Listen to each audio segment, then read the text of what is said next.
Salut tout le monde! Quelle semaine de fou! Est-ce que le Qatar a infiltré le Parlement européen? Je posais la question il y a un mois. J'avais mis un point d'interrogation.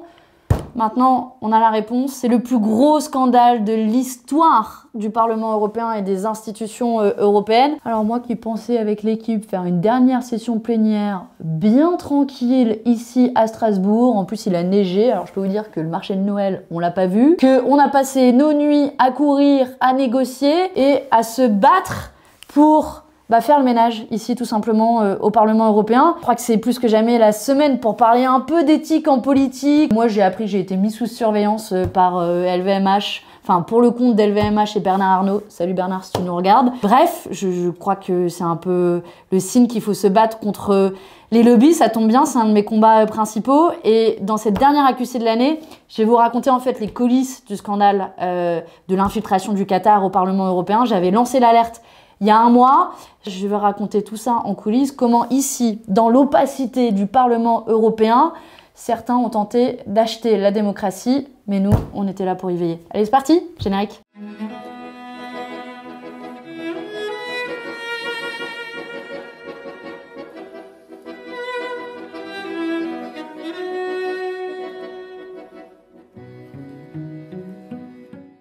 Vous imaginez ici des émirs du Qatar qui viennent avec leurs valises de billets acheter des députés européens. On pensait, moi j'avais l'impression un peu depuis quelques semaines de vivre dans un reportage Netflix. Eh bien en fait c'est la réalité. C'est le plus gros scandale de l'histoire du Parlement européen qui a explosé cette semaine. Je suis sûre que vous en avez entendu parler, ça a fait la une des journaux partout. Et littéralement la police a retrouvé des millions d'euros, donc vous pouvez imaginer des piles de billets dans des valises au domicile d'une députée européenne, la vice-présidente du Parlement européen, Eva Kaili. Mais en fait, en réalité, derrière, c'est tout un réseau qui est en train d'être démantelé, qui implique notamment un ancien député européen italien, mais d'autres députés sont inquiétés. Un député socialiste belge a lui été perquisitionné. En tout, c'est une dizaine de personnes qui ont été arrêtées, d'autres qui ont été perquisitionnées. Imaginez ici, on a débarqué au Parlement européen et il y a des scellés sur des bureaux. Bref, on a l'impression qu'on est dans des scènes de crime. C'est complètement choquant, assourdissant. C'est une onde de choc ici au Parlement européen. C'est choquant, mais en même temps, j'ai envie de dire que je suis pas surprise. Je suis pas surprise parce que j'avais déjà eu l'occasion de vous parler de mon combat ici au Parlement européen pour dénoncer les violations des droits de l'homme à l'occasion de l'organisation de cette Coupe du Monde. Et en fait, ce que j'ai vécu depuis un an dans cette bataille, forcément, ça prend une nouvelle tournure à la lumière des événements qui ont été révélés. Et je me souviens avoir déjà lancé l'alerte il y a un mois en posant clairement la question: est-ce que le Qatar a infiltré le Parlement européen? Eh bien, en fait, nous avons la réponse. Et j'ai envie de vous raconter cette histoire en entier parce qu'elle dit quelque chose des défaillances institutionnelles, de comment les lobbies ont gangréné la politique européenne et de pourquoi nous, il faut qu'on se batte et pourquoi finalement je me suis engagée en politique qui est ce combat pour la probité, ce combat aussi pour faire le ménage dans les institutions européennes. Donc, si je vous raconte l'histoire en entier, parce que je pense qu'elle est assez intéressante. Beaucoup de journalistes m'ont appelé et étaient assez sidérés. J'ai raconté brièvement cette histoire dans un thread Twitter que vous pouvez retrouver et on va vous mettre le lien. Mais en fait, tout a commencé il y a plus d'un an, quand on a eu le premier rapport du Guardian qui établissait qu'il y avait plus de 6500 personnes qui étaient mortes sur les chantiers de la Coupe du Monde pour construire les infrastructures pour la Coupe du Monde. Parce que le Qatar exploite les travailleurs, il les fait travailler dans des conditions abominables, sous une chaleur écrasante, sans repos, il leur confisque leur passeport. Bref, on appelle ça tout simplement des violations des droits humains. Et depuis un an, je me bats au Parlement européen pour qu'on fasse une chose qui est assez simple et assez commune finalement au Parlement, de demander un débat et une résolution. Depuis un an, à chaque fois que je siège en conférence des présidents, donc moi je siège en tant que président du groupe de la gauche, on est avec les autres présidents de groupe et c'est nous qui établissons l'agenda de la session plénière du Parlement européen. Et chaque mois, le groupe socialiste et le groupe PPE s'y sont systématiquement opposés. Chaque mois, ils avaient toujours des arguments pour dire non, mais c'était pas le bon moment. Alors ce qui s'est passé il y a un mois à l'ouverture de la Coupe du Monde, eh bien je leur ai dit très bien, maintenant assumez votre vote et j'ai demandé ce vote en ouverture de la session plénière. Et devinez quoi, à la surprise générale, on l'a gagné de peu, on l'a gagné de 16 voix et du coup, on a travaillé sur une résolution pour dénoncer les violations des droits humains au Qatar. Et c'est là que tout s'est éclairé. Parce qu'on a eu 48 heures pour négocier une résolution. Et pendant ces 48 heures, en fait, j'ai pu voir et mesurer directement l'influence du Qatar sur les travaux du Parlement européen. Parce qu'il faut avoir en tête, pour moi, c'est une grande partie du problème qu'on rencontre, c'est qu'au Parlement européen, les négociations, elles se déroulent à huis clos. Donc ça veut dire que vous avez un représentant par groupe politique. Donc moi, j'étais là pour mon groupe de la gauche. Et on est dans une salle fermée. Ce n'est pas filmé. Il n'y a même pas de traduction d'ailleurs, donc si vous parlez pas anglais, vous êtes foutus. Et puis voilà, donc on était une vingtaine maximum dans cette salle, députés plus conseillers. Et là, j'ai assisté à ce à quoi j'avais jamais assisté au Parlement européen. 2 groupes politiques, le groupe socialiste et le groupe PPE de la droite, main dans la main, pour défendre à tout prix les intérêts du Qatar. La manière dont ça s'est passé, c'est que par exemple, j'arrivais à obtenir sans aucun problème qu'il y ait un fonds d'indemnisation pour les victimes qui est abondé par la FIFA. Au passage, on a même obtenu que la FIFA quasiment était corrompue, on pouvait dire dans le texte. Donc la FIFA, on pouvait taper dessus, et au passage, s'il y a un fonds d'indemnisation, c'est bien qu'il y a des victimes de violation des droits humains. Donc s'il y a des victimes, c'est bien que le Qatar est responsable si ça se déroule dans son pays, mais non, il ne fallait absolument pas toucher au Qatar. Et puis, dans le même temps, vous avez les négociateurs socialistes et de la droite qui cherchaient tout prétexte pour louer à tout prix les intérêts du Qatar. Donc il fallait dire à plusieurs reprises, on se félicite que le Qatar ait engagé des réformes, même si ça se traduit absolument pas sur le terrain. Il était impossible de dire qu'il y avait plusieurs milliers de morts sur les chantiers de la Coupe du Monde. Et puis, il fallait dire à quel point le Qatar devait avoir des bonnes relations diplomatiques avec l'Union européenne. Il fallait louer le rôle énergétique que jouait le Qatar. On a même parlé de la question des réfugiés afghans. Bref, des sujets qui n'avaient strictement rien à voir avec la résolution dont il était question et le cœur du sujet qui était les morts sur les chantiers de la Coupe du Monde de foot. Alors, on adore le foot, vive la France, mais au passage, jouer au foot sur des cadavres, évidemment que c'est pas notre foot à nous. Et j'étais tellement sidérée dans ces négociations que j'ai fait 2 choses que je fais pas d'habitude et que j'avais jamais fait jusqu'à présent. C'est que j'ai pris des notes dans ces négociations. Je me suis dit, mais c'est pas possible qu'ils tiennent ce genre de position. Et en fait, ils profitent du fait que ce soit à huis clos. Donc j'ai pris des notes. Et j'ai fait une autre chose en sortant de ces négociations. J'ai fait cette fameuse vidéo. On va vous remettre un petit extrait. Bonjour à toutes et à tous. Je vous fais cette vidéo un peu à chaud, juste en sortant des négociations sur un texte d'une résolution du Parlement européen visant à dénoncer les violations des droits de l'homme liées à l'organisation de la Coupe du Monde au Qatar. Manifestement, il y a des groupes qui n'en voulaient pas, qui ont voté contre et qui sont venus pourrir les négociations. Et à un point où je me demande en fait si autour de la table des négociations, est-ce qu'on avait des représentants des groupes politiques ou est-ce qu'on n'avait pas tout simplement l'ambassade du Qatar. Imaginez les amis, c'était il y a 1 mois, c'était le 24 novembre dernier, 1 mois avant que ce scandale n'éclate. Et en fait c'était clair, c'était bien avec le Qatar que l'on négociait et pas avec des représentants des groupes politiques.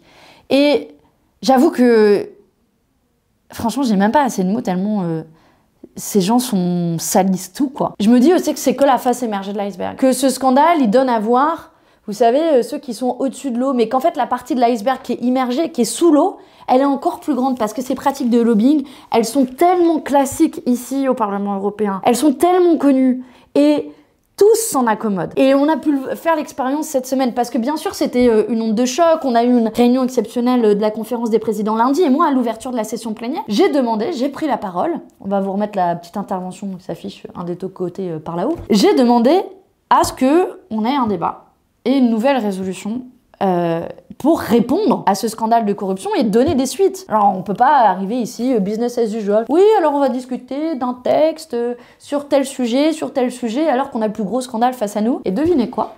Vous avez eu les macronistes, le groupe de Macron qui s'appelle Renaissance, et le groupe de la droite, le PPE, qui eux se sont opposés. Et j'ai bien compris pourquoi. Ils sont opposés, mais on a quand même réussi à gagner de nouveau malgré eux. Et ensuite les négociations ont commencé, donc j'ai obtenu ce texte, j'ai ensuite coordonné les négociations et je peux vous dire que c'était pas gai, puisque ils ont utilisé la même stratégie. On s'est retrouvés à 19h dans, vous savez, ces salles un peu lugubres du Parlement européen. On en est sorti 6 heures plus tard et en fait, ils sont arrivés clairement au début de ces négociations. Moi, j'ai compris leur objectif. C'était qu'on mette la poussière sous le tapis et qu'on ait absolument aucune résolution, qu'on ne dise pas à la fois la condamnation qu'il fallait avoir et puis qu'on ne dise pas les suites à donner. Les suites à donner politiques, comment c'est possible que dans nos institutions européennes, on ait un si gros scandale de corruption. Alors bien sûr que la vice-présidente, là, on l'a démise de ses fonctions, c'était une évidence. J'ai envie de dire, dans quel monde ils vivent, elle aurait dû tout simplement démissionner d'elle-même, et tous ceux qui sont impliqués, ils devraient démissionner, mais dans leur monde à eux, ils démissionnent même pas. Ça, c'était une première chose à faire.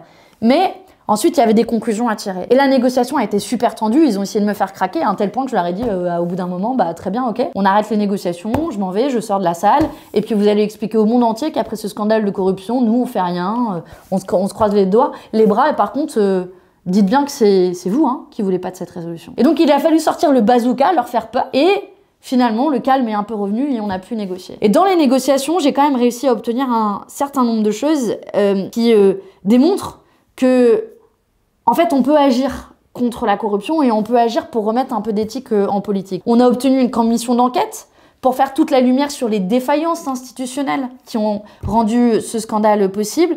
On a obtenu aussi une commission spéciale qui, elle, pourra se mettre en place dès maintenant et pourra travailler sur le long terme, sur les réformes à mettre en place. C'est ce texte qu'on va voter. On s'est aussi mis d'accord pour que le nouveau vice-président qui va remplacer celle qui a été démise de ses fonctions soit en charge de la lutte contre la corruption, mais je pense que c'est pas ça qui va changer la face du monde. Surtout, ce qui va changer la face du monde, c'est on va suspendre les badges d'accès des représentants du Qatar ici au Parlement européen. 2, on va mettre en place et surtout, on va renforcer le registre de transparence qui existe au niveau européen. Parce que sachez que ce registre, à cause de nos petits copains de la droite, il n'est pas obligatoire. Donc il y a des gens comme moi, Bibi, elle remplit tous les rendez-vous qu'elle a. Vous pouvez bien chercher, il n'y a pas de rendez-vous avec l'ambassade du Qatar. Même si eux, ils m'avaient sollicité, l'ambassade du Qatar.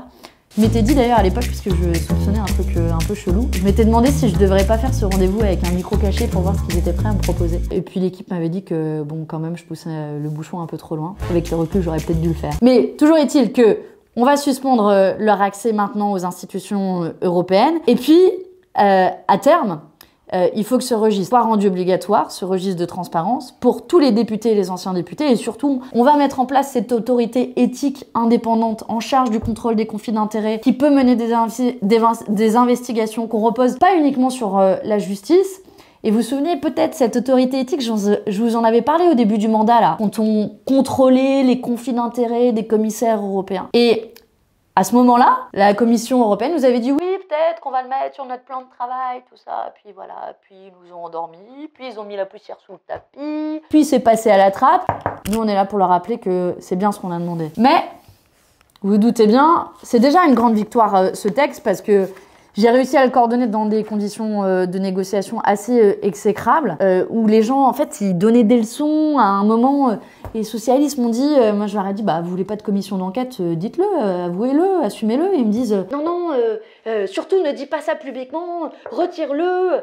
Vous voyez un peu dans quelles conditions ces négociations se déroulent quand c'est à huis clos. Et puis du coup, ils en ont profité pour refuser qu'on donne plus de moyens au registre de transparence et à l'autorité éthique indépendante, surtout qu'elle ait des moyens suffisants pour agir. Ils ont refusé de reconnaître que la dernière résolution qu'on a votée sur le Qatar, elle avait été peut-être un peu faite sous influence. Ils ont refusé de reconnaître le cœur du problème, ce que moi je n'ai de cesse de dénoncer, le fait que ces négociations se déroulent à huis clos. Tout ça, bah ils ont profité de faire les petits, vous savez, les petits deals entre amis là, pour refuser. Malgré tout, moi je pense que cette résolution qui est votée à une large majorité, c'est quand même un signal politique très fort. Et je peux vous dire que en début de semaine, ils sont tous venus me voir les uns après les autres, là, les autres présidents de groupe, pour essayer de me décourager de soumettre cette résolution. Et finalement, on était le seul groupe à le demander. Et voilà, ce texte, moi je suis fière de l'avoir obtenu, je suis fière de l'avoir coordonné,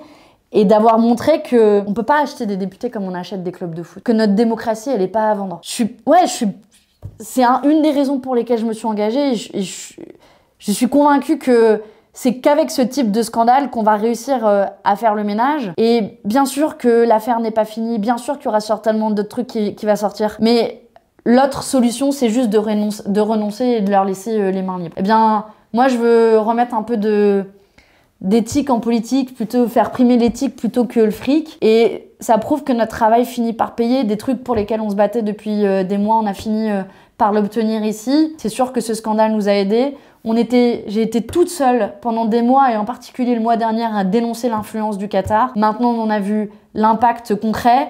Ça a été une semaine super dure, les négociations étaient super tendues, j'ai quasiment pas dormi, j'ai enchaîné une tonne de médias. Les vacances vont bien être méritées, mais je me dis que ce combat-là, eh ben, c'est le combat qu'on va poursuivre dans les prochains mois et les prochaines années, et qu'à la fin, bah, tous ces gens-là, on les aura dégagés une bonne fois pour toutes des institutions européennes, et avec eux, les lobbies qui veulent nous confisquer la démocratie. Bon, c'est la fin de cette IQC de cette année épuisante. Normalement, pour l'IQC de Noël, je leur ai fait qu'un beau chapeau de Noël, avec en mode ambiance Noël et tout, mais j'avoue que là, j'ai du mal à m'y mettre dedans. Je n'ai toujours pas fait les cadeaux de Noël. Alors, si vous êtes comme moi et que vous voulez des cadeaux de Noël chouettes, je vais vous donner quelques idées. Je vous avais montré la semaine dernière, ou la dernière accusée, je sais plus, je perds la notion du temps, une super affiche en sérigraphie qui a été faite par Dugulus Taxi les riches.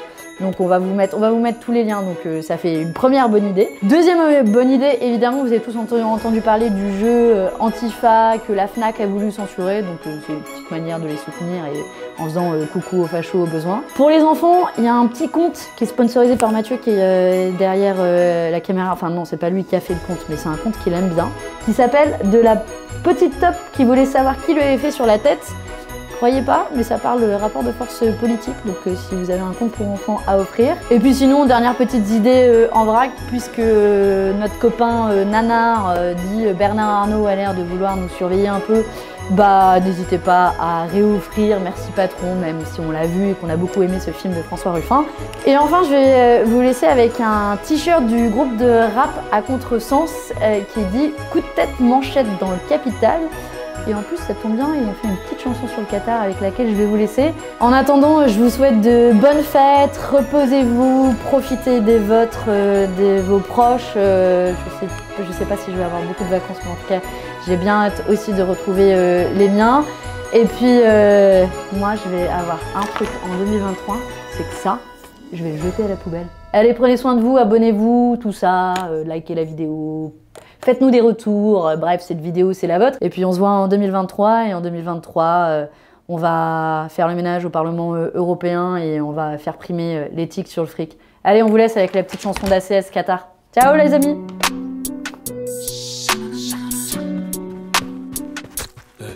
C'est quoi la coupe du monde?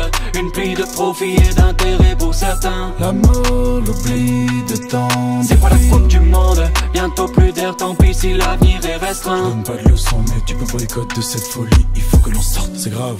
Je vois des fémurs tibias qui craquent. Pas ceux des joueurs, mais 6500 travailleurs décédés dans les stades. Des vies qui ne comptent pas, c'était dans les contrats. La FIFA faut qu'on parle. Salut 2022! Allez, à plus, à 2023!